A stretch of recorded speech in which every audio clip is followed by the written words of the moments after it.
We can record pressure variations in sound waves with this kind of instrument, an oscillograph. Sound waves are striking the diaphragm at the left. The stylus records the sound waves as a graph.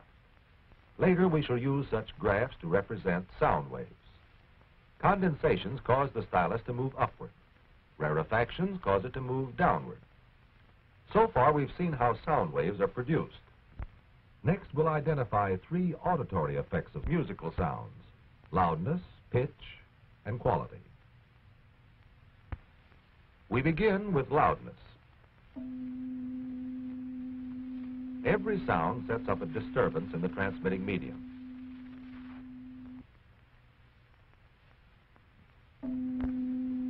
The larger the disturbance or displacement of the individual particles, the greater is the height of its graph above the neutral line.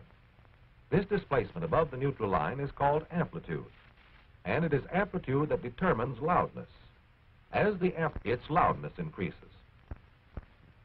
Next, let us consider pitch, the auditory effect of frequency. First, we hear the sound of middle C.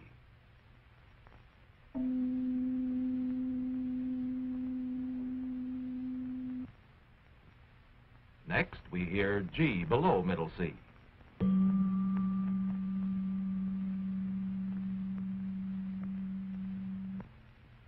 And now the sound of C below middle C.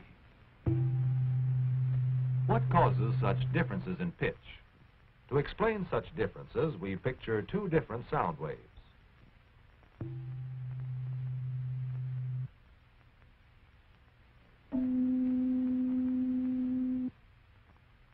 Here, the lower fork makes more complete vibrations per second.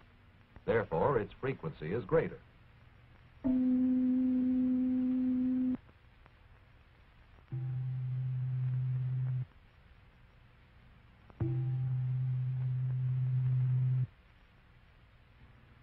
It is evident that the one with the greater frequency has the higher pitch.